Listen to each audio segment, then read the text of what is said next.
Assalomualaikum. Қалайсыңыздар? Жақсы мәке, өзің қалай? Қалай брат, жағдайың жақсы ма? Аман, Брат, аман. арқаңнан еретін адамдар біраз адам жинап алыпсың ғой жаңа. Енді Алдыңғы бір ойы рухтас десек, артынан ермейді бұл кісілер, мен просто ойымыз ұқсайтын деп айтса болды. Ана не ғой, сақна сен көбінесе андай эволюция дейсің ғой, адам жаралғанда дегенде ше. Негізінде енді бүйтіп оқымаған мен, бірақ негізінде солай видеоларда көргенбіз, документальный фильмде. Бірінші, короче, адам жаралмай жатып, бір жасушалы пайда болып, ол кейін кітапта да солай жазған, құрт болып, құрттан, короче, судан шығып жорғалап, динозавр, содан кейін, короче, маймыл, адам пайда болмаған ба, солай ғой негізі, түбі дұрыс па? Қысқаша солай, сол кезде айтамын да, ойымда қарасай, мысалға, тасбақа, мысалға, крокодилдер болған ғой, динозаврдың уақытында, дұрыс па? Соған ұқсайтын жануарлар. Енді дәл сол болған ғой, дәл ұқсайтын емес, дәл солар болған. Жоқ, дәл деп айтамайсың. Енді сәл размері кішкентай да, қазіргі уақыттағылардың, дұрыс па?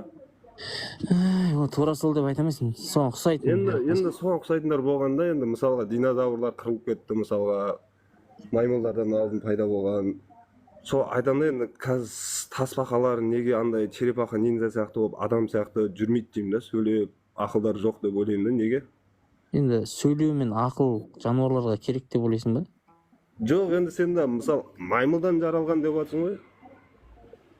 Дұрыс қой, енді бұл сендер ойлайсыңдар да, бір сценарий жазылып қойған сценарий сияқты бәрінің ақылы, бәрінің сөйлеп, бәрінің бір адам сияқты санасы болу керек, екі аяқпен жүру керек деген сияқты бір ой бар сияқты да. Эволюция деген болып жатқан процесс, просто ол жерде ешқандай мақсат, сана жоқ ол жерде. Просто кім өз ортасында қалай бейімделіп қалды, болды, сол жеткілікті, соған солай жүре береді ғой. Ол тірі қалса, көбейе алса болды ғой. Енді ол түсінікті ғой, енді мысалға, енді олар маймылдардан алдын пайда болған ғой деймін да, енді. Алдын пайда болған емес, әр нәрсенің өзінің арғы атасы поколениясы бар. Соның замандастары бар. Замандастары қазіргілеріне онша ұқсамайды. Жоқ, енді дұрыс қой, эволюцияда мысалға жазылған бойынша эволюцияда адамдар ең бірінші пайда болған нәрсе, бір жасушалы нәрсе пайда болғанда, құрт сияқты, ол судан шығып жайлап жылан, короче, крокодил, одан кейін динозавр болған, кітапта солай жазылғанда, дұрыс емес па? Ол, короче, ол үлкен ветка ол кәдімгі. Енді мен соның бәрін қысқаша қылып айтып жатырмын ғой. Енді қара, сол кезде череп, тасбақа, крокодил, короче, о не жерге комета түспей жатып, короче, маймылдар жаралмай жатып, маймыл жоқ, короче. Содан алдын өмір сүргенде, олар какой-то образым, короче, оларға ақыл берілмей қалғанда, короче, маймылдарға ақыл беріліп, и маймылдардан кетіп адамдар пайда болып кеткен да. Ақыл берілу деген, сен қалай категория ойлайсың? Біреу отырды да бастарына ақыл сала салды деп ойлайсың ба? Или қандай категория ойлайсың деймін да? Мысалы айтып отырмын ғой, ақыл, сенің ақылың кей жануарға тірі қалу үшін, жеткілікті тірі қалып көбею үшін жеткілікті қасиеттері бар ма? Болды, ол соған жетеді, болды. Оған ақыл нафиг не нужен? Енді адамға наху ақыл деймін да, онда олар маймыл. Өйткені адамның даму жолын қарасаң, адамға солай адамның іріктеуі солай жүрген, ақылға қарай іріктеу жүрген. Өйткені сен басқа жағымен преимущество аламайсың сен жануарлардан. Жоқ, мен әлі түсінбедім, мен сен сұрақты, мен саған айтқан неме, короче, әлі, короче, түсіндіре алмадым да, сағанша, қара, тасбақа мен крокодил. Маймылдан алдын келген да, короче, өмірде болған да, короче, динозавр. Оларға ақыл деген керек па, соны айтшы маған? Маймылға енді ақыл керек па? Конечно, керек. Неге керек? Себебі оның ортасы, бәсекелестік ортасы солай болды. Ол өз ортасында, сол өзінің ақылын бірдеңені пайдалану арқылы, миының үлкеюі арқылы басымдық алды ол. Енді аналарға да енді конкуренция ортасы, оның өмір сүрген ортасы солай болды. Сосын конкуренция солай болды ол жерде. Жоқ, енді болыпты, маймылдар ғана емес, полный барлық өмірдегі барлық жануар как-то выживать етеді ғой өмір сүру үшін.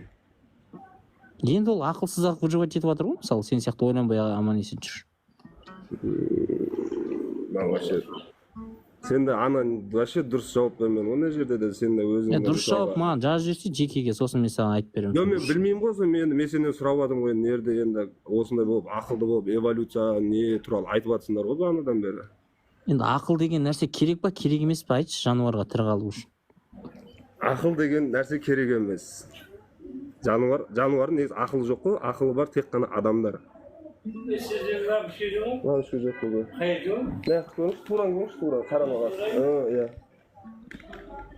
Ақыл деген адамға ғана берілген да, ол адам, барлық адам өзінің негізінде ақыл ойы бар да, нені дұрыс емес екенін білетін ше. Жануарлардың да біледі ненің дұрыс емес екен. Олар білмейді, қашан біледі олар? Біледі оларды да. Қай жануар біледі, айтшы, мына жануар біледі дегенде, мына дұрыс емес екен. Біледі, әйтпесе топ болып қалай өмір сүреді, ненің дұрыс емес екенін білмесе. Топ болып қалай өмір сүреді, қасқырлар топ болып, үйір болып қалай аң аулайды, ненің дұрыс емес екенін білмесе. Бір-бірін қырып тастап, өздері қырылып қалмай ма? Жануарларда ақыл жоқ негізі, вообще ешқандай жануарда ақыл жоқ, тек қана адамда ғана ақыл бар деп ойлаймын. Ақыл деген не, айтшы маған? Ақыл деген ненің дұрыс емес екенін. Жануарлар білмей ма ненің дұрыс емес екенін? Олар білмейді ғой, әкең қармақ болып қойса. Жылқы неге өз төліне шаппайды, айтшы маған? Қалай? Жылқы неге өз төліне шаппайды? Енді оларда инстинкт қой, ол ақылға жатпайды ол. Ача ол дұрыс емес екенін біліп тұрған жоқ па не? Жоқ, енді сен мысалы жылқының сен сияқты ақылы бар ма? Болса өйстіп сөйлеуге, ойлауға, бір бәле. Енді сен ақылды немен ажырататыныңды алдымен определись. Енді сен сөйлеуді қосып жатсың ғой мына жерге.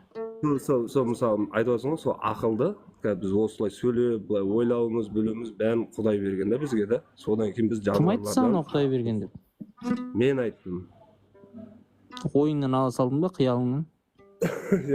Мен айттым, короче, Құдай берген. Енді мен саған түсіндіріп жатырмын ғой, сен де мысалы. Енді ақыл, сонда біреулерге ақылды беріп, біреулерге ақылды бермей тұрған Құдайың ба сонда сенің тағы да? Құдай бұл жерде үстемдік қылып бізді жіберген, адамдар жіберген да, сені, мені. Сен сразу түсе сап жерге үстем болып кеттің ба?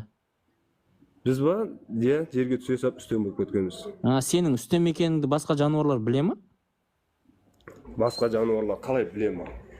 Енді арыстан сенің одан үстем екеніңді біле ма? Қазір арыстанның алдына барып, мен сенен үстеммін десең, басын иемін саған? Арыстанның алдына мен бүйтіп бар ғой, тупо, бүйтіп барсам, ұтылып қалатын шығармын. Атак ақылымды қоссам, арыстанның мыңын өлтіремін ғой мен. Оны Құдай ескермеген ба? Не сені жануарлар сені үстем қылып түсіріп, бірақ жануарларға ескертуді ұмытып кеткен ба? Сен енді адам мен жануарлардың дәрежесін бір қылып көрсетіп тұрсың мен осы жерде. Енді сен артық деп отырсың ғой. Артықпыз ғой біз, айтып отырмыз. Құдай енді оларға, мынау адам сендерден артық деп айтуды ұмытып кеткен ба? Олардың ақылы жоқ қой, сенің ақылың бар ғой, не түсінесің бе, түсінбейсің ба сен? Енді оларды да Құдай жаратқан ғой, сендер жануарлардың өзі Құдайға құлшылық етеді деген әңгімелерің бар емес пе? Мен саған сөйтіп айттым ба не?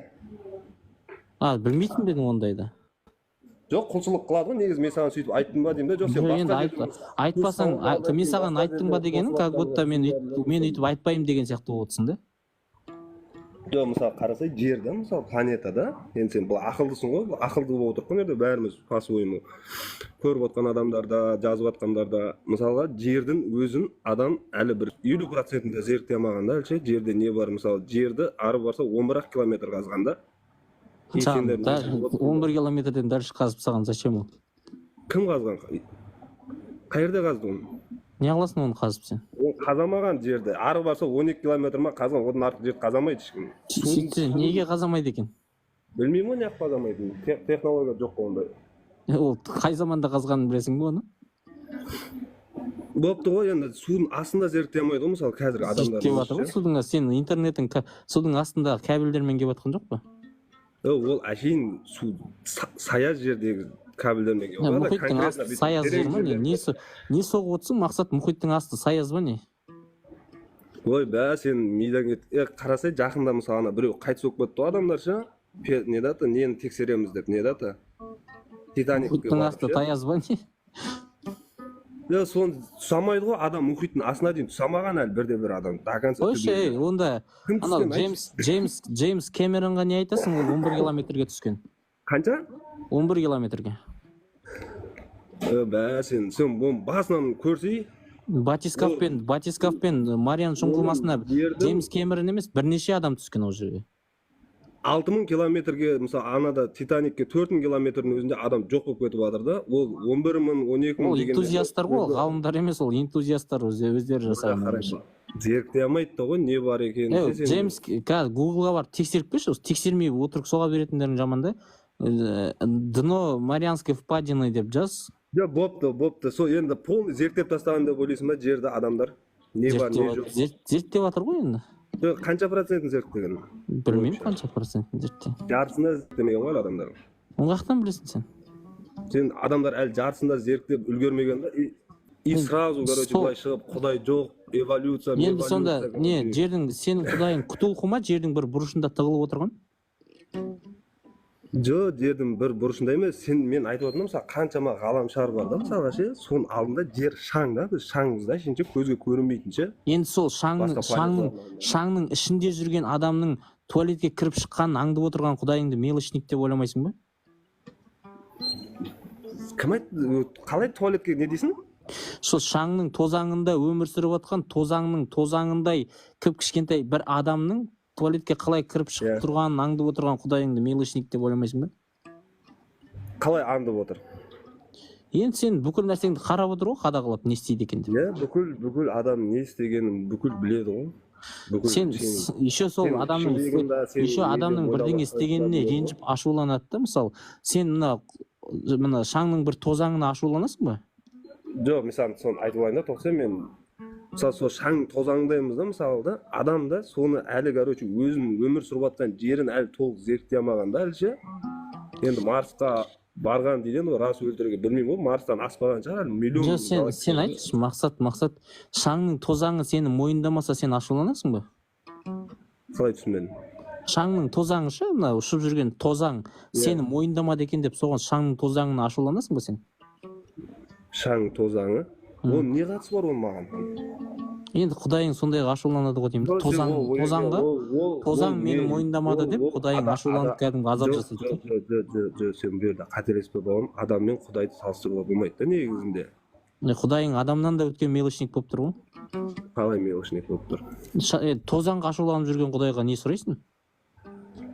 Жоқ, сен бір рет сен естіп қалдым да, сен негізі алдын намаз оқығанмын дедің ғой. Иә. Сен бұлай қалай, неге бұндай бүйтіп Құдайға сенбей, Құдайға қарсы шығып? Жоқ, қайтып сенесің ойлашы, мен саған қайтадан айтамын.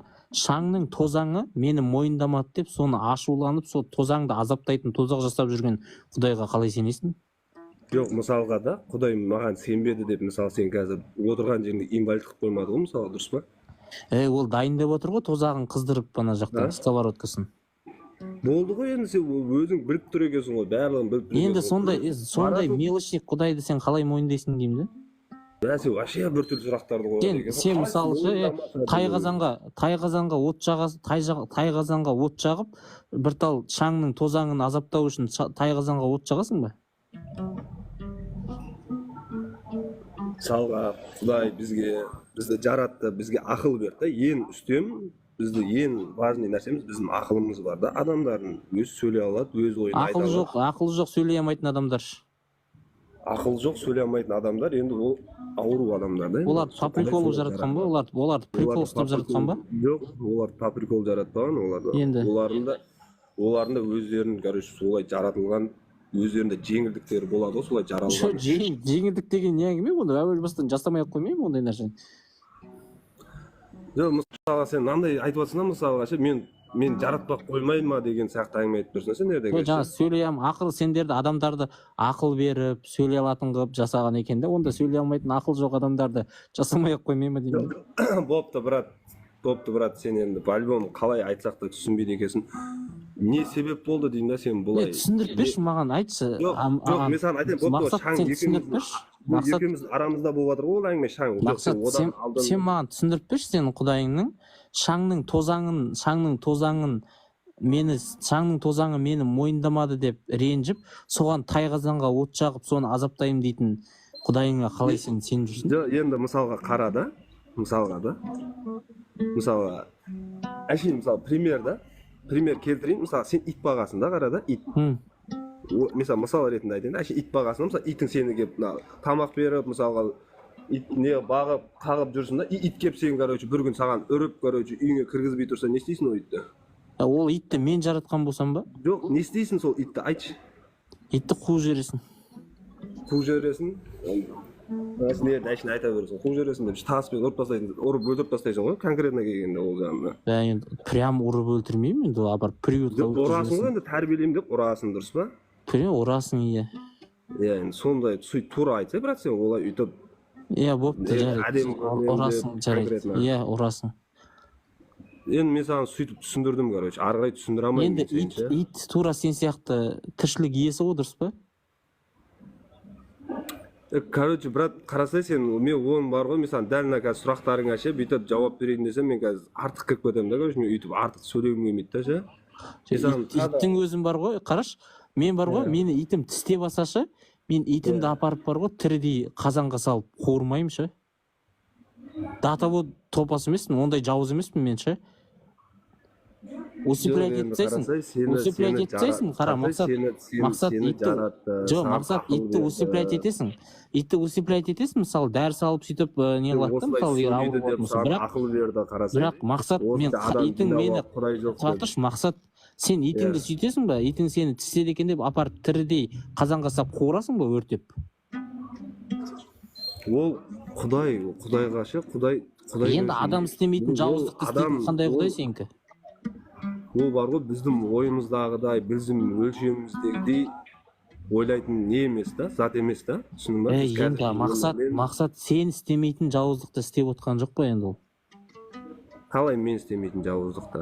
Енді сен айтып отырмын ғой, сен тістесе итің, сен итіңді апарып тірідей өртеп қазанға салып қуырмайсың ғой? Жоқ, енді сен қара да, мысалға, өкіметте заң бар қазір, қара да, өкіметте заң бар, біреу қылмыс істесе барып түрмеде қамалады, или болмаса бір елдерде ату жазасымен атып өлтіріп тастайды, дұрыс па? Дұрыс.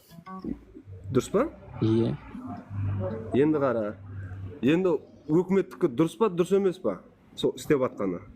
Өкіметтікі дұрыс. Дұрыс.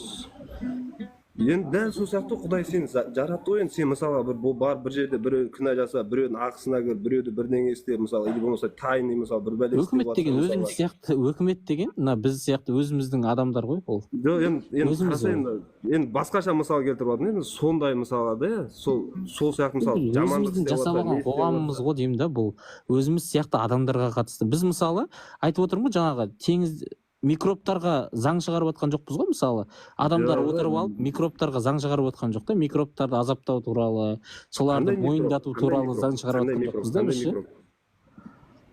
Қандай микробтар? Вирустарды, мысалы бактерияларды азаптап өлтіру, мәңгі жағу туралы заң шығарып отқан жоқпыз да, бізге пофиг та просто ол. Жоқ, енді мен саған қызықтырмайды да бізді олар. Жоқ, қарасай, мына өмірде адам өмірге келеді мысалға да, жақсылық жасайды, мысалы біреу, енді жақсылық жамандық, мысалы біреудің ақысына кірмеу, мысалы біреу жамандамау, мысалы біреуді білдірмей, мысалы ешкім жоқ кезде бір бәле ұрып соғып, мысалы енді жанын алып деген дейді, мысалы сондай жағдай, мысалы істеген адам да, мысалға жазаланған дұрыс па, жазаланбаған дұрыс па? Жазалану керек. Болды ғой, Құдай соны айтып жатыр ғой, жақсылық істеген, мысалы жақсы амалдарың үшін сендер марапатталасыңдар, жаман істеген амалдарың үшін сендер жауап бересіңдер ақыретте, қиямет күні деп айтып отыр. Ол бәрін өзі істеп отқан жоқ па ол? Енді саған енді одан артық қандай логический не? Жоқ, оның логикасы былай да, қара, біз адамдарды жазаласақ, ол адамдарды жасаған біз емес негізі ше. Егер біз мен мысалы, егер Гитлердің мысалы сөйтіп, мысалы Сталиннің миллион адам өлтіретінін білсем, мен Сталинді мысалы өмірге алып келмеуші едім де, егер менің қолымда болса. А сенің құдайың өзі әкегізіп алып, өзі қырғызып алып, артынан өзі жазалап, не прикол ұстап отыр деймін да бізге. Білмей қалған сияқты болып отыр да. Мысалы адам бар ғой, адам мысалға сен ол Гитлер нелерді не істейсің, олар өзінің жазасын алады ғой, мысалы сен өзіңе да, мысалы сен өмірге келдің, саған ақыл берілді, Құдайға шүкір ақыл берді, жүріп тұра аласың, сөйлей аласың, көре аласың, дұрыс па? Енді сен істеп жатқан жақсылығыңның, жамандығыңның былай қайтады деп ойламайсың ба өзіңе? Негізі? Осы жерде қайтса қайтады, айтпаса қайтпайды. мысалға ешкім көрмейтін жерде мысалы бірдеңе істеген шығарсың енді мысалы біреуге жамандық мысалы бір жерін жағып жіберіп дегендей да. Сонда сендерге жақсы адам болу үшін бір жай керек па, төбелерінен қарап тұрады? жоқ, бір жай емес, тұра тұрсай, бір жай қоя тұрсай. Мысалға да сен бір жерде мысалы ешкім көрмейтін жерде дейік та, мысалы ойымша, ешкім болып көрмеген жерде көрінсең по-любому қамаласың ғой, явно ғой ол қазіргі заманда. Көрмейтін жерде біреудің бір бәлесін істеп кеттің да, может біреуді өлтіріп кеттің, или болмаса біреудің бір бәле авария қылып, авария өліп кетті да, көрші сенің кесірінен. Сол сенің істеген нәрсең, соның жазасы болады деп ойлайсың ба? Ойламайсың ба? Осы жақта болады оның жазасы, бітті. Бұл жақта қалай болады, сен ешкім көрмеді ғой. Көрмесе жазаланбайсың, бітті. Әділдік жоқ. Жазаламайды деп ойлаймын. Енді әділдік жоқ екен деп сөйтіп түсініп жатсың ба діннің не үшін шыққанын? Жоқ, енді қарасай, сен сондай тірлік, мысалы, ешкім көрмеді, білмей қалды, доказательство жоқ та, қазіргі өмір бәрі доказательствомен келу керек қой, сендерде отсыңдар қазір дәптер, ручка, енді мақсат сразу созбай-ақ сразу айта салайын да, бұл өмірде әділеттілік жоқ. Сол әділеттілік жоқ болғандықтан да сендер сияқты адамдар өздерін жұбату үшін сондай арғы әлемді ойлап тауып алған. жоқ, сен неге болыпты? Сен неге былай мысалы намаз оқып жүріп, осындай намаз оқыдым дейсің, былай қарасам Құрандарды мысалы мен сен сияқты оқымағанмын ше, шынымен әжептәуір оқып тастаған сияқтысың ғой. Жарық нәрсені зеріктеп, не саған неге бұлай бүйтіп Құдай жоқ? Жаңағы нәрсе ғой, қара. Мақсат жаңағы дүние ғой. Мысалы мен ең жақсы көретін адамым қандай жамандық істесе де оны мәңгі бағанағындай азапқа қимаушы едім де. Ал сендердің Құдайың адамдардан да шексіз мейірімді дейді да, бірақ өзі жаратып алған дүниесін өзі мәңгілік азаптауға дайын да. Жоқ, Құранда жазылады ғой, мысалы Алла мысалы Фатиха сүресі бәрі оқиды ғой, мен былай көп білмеймін, саған сәл түсіндірейін енді. Алла мысалы аса қамқор, ерекше мейірімді дейді ғой, мысалы. Дымда мейірімді емес. Ең осының барлығын короче тәубе етсе күнәсін кешіреді да. Осы өмірде тәубе етіп. Ол да дұрыс емес негізі. Тәубе жасады екен деп кешіре беру де дұрыс емес. Енді не істеу керек сен үшін? Сен үшін өзіңе бір басқаша бұрынғы күнәларын кешіріп жүрмеу керек. Жауап берсін бұрынғы күнәлар үшін де. Жауап береді ғой, барлығы сол күнәларын жауап беріп, сол күнәларының бәріне жауап беріп. Ол жауап беретін болса, кешіргенінен смысл жоқ қой онда. Жоқ. Енді сен ойлама да, мысалы мына жерде қазір сен былай айтып бүйтіп болмайды, қайтып келмейді, мысалы істеген жамандықтарың, мысалға біреуге істеген жақсылықтарың қайтып келмейді деп ойламау керек та адам бұл өмірде ше. Ойлай бер. Мысалға болыпты да, оның бәрі болыпты, мысалға әлемде мысалы ең дамып кеткен технологиясы мысалға дамып кеткен, мысалға ең бай ел, мысалға байлары көп ел, мысалы еврейлердің өздері Құдайға сенеді да, мысалға. Сене берсін. Дұрыс па? Ол мысалға сен сенетін мысалға ғалымдар, атеистерден да мысалы мықты дамып кеткен да олар ше, олардан да мықты нәрселер ойлап тапқан адамдар да олар. Солардың өзі Құдайға сенеді. И че? Мысалы сен неге сенбейсің деймін, еще біреудің артынан жүресің бе, біреу сендікі деп сенбейсің? Жоқ, біреудің артынан емес, сен просто нерде отырып біраз адамның андай жүректеріне андай күмән ұялады. Мықты бір ғалым Аяз атаға сенсе, сен де сенесің ба артынан еріп? Мықты бір ғалым. Аяз ата деген өзі неден келген білесің ба негізі? Біреудің артынан жүресің бе, біреу сендікі деп сенбейсің? Жоқ, біреудің артынан емес, сен просто нерде отырып біраз адамның андай жүректеріне андай күмән ұялады. Мықты бір ғалым Аяз атаға сенсе, сен де сенесің ба артынан еріп? Мықты бір ғалым. Аяз ата деген өзі неден келген білесің ба негізі? Неден келді? Аяз ата қай кезде келеді? Қыста келеді. Қыстың қай уақытында, қандай мейрамда келеді ол? Жаңа жылда келеді ол. Жаңа жылдың орысшасы қандай? Новый год. Рождество дейді ғой негізінде. Рождество басқа күн ғой? Сол кез дәл сол Рождество деп келеді. Негізінде жаңа жыл Америкада Рождество деп айтылады ғой бұл. Новый год демейді. Біздің Аяз атамыз бөлек ол. Сенің Аяз атаң бөлек па сонда? Әркім өзінің Аяз атасы несі бар десе, короче, иә? Тура сол діндер сияқты ғой, әркімнің өз құдайы бар, әркімнің өз Аяз атасы бар. Сол Аяз ата келуін, мысалға, Аяз атада мысалға сол Американың сол Рождестводан келген ғой, Дед Мороз, одан кейін біз жаққа келіп Аяз ата. Ол адасқандар ғой, ол ойларынан шығарып алған. Ол адасқандар олар. жоқ қарасай. Жоқ, олар Аяз атаға түр сипат беріп, олар муджассимдер ғой, олар муджассимдер, Аяз атаға түр сипат берген муджассимдер ғой, олардың сенімдеріне біз мойындамаймыз, хотя адасқандар ол. Адасқандар олардың Аяз аталары, дұрыс емес ол. Тыңдасай, сол Аяз атаның өзі, сол Рождествоның өзі діннен таралады, діннен. Жоқ, ол қате деймін, ол адасқандар.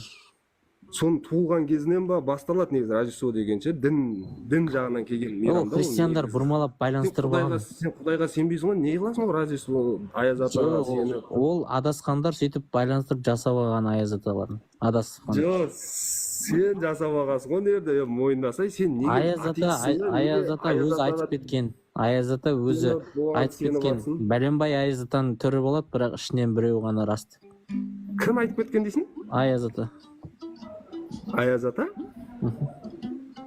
Мен саған айтып отырмын, Аяз атаның түбі қаяқтан шыққанын. Оның түбі одан да ерте жатыр ол негізі. Әлемдер жоқ кезде бар болғаны. Мен айтып отырмын, Иса пайғамбардың сол туылған кезінен ба, жоқ туылады деген кезінен ба пайда болғанда ол мейрам негізінде. Негізі Исаның әкесі, Аяз ата негізі Исаның әкесі болып келеді. Сен бауырымша нерде шынымен қанша адам миын ашытып, мына жерде отқан адамдар негізінде да ең жаман күнә бұл Құдайға сенбеу да. Нормально. Құдай бар екеніне сенбеу. Ең ауыр. Басқа Құдайға сенсеңші. Қандай басқа Құдай? Аяз атаға сенсең. Мен саған түбін айтып бердім ғой, Аяз ата деген қаяқтан пайда болған. Аяз ата деген Иисус Христостың туылған күнінен бастап ба, жоқ өлген күнінен бастап ба? Ол Иисустың әкесі болса, қалай одан бері қарай басталады ол? Ол Иисустың әкесі емес, Иисустың Құдайы ол. Әкесі, Иисустың әкесі болып келді. Қай жерде ол әкесі деп келген? Түрлері де ұқсайды ғой, сақал. Түрлері? Негізі сақал қою, негізі сол Аяз атадан қалған парыз ғой. Аяз атадан?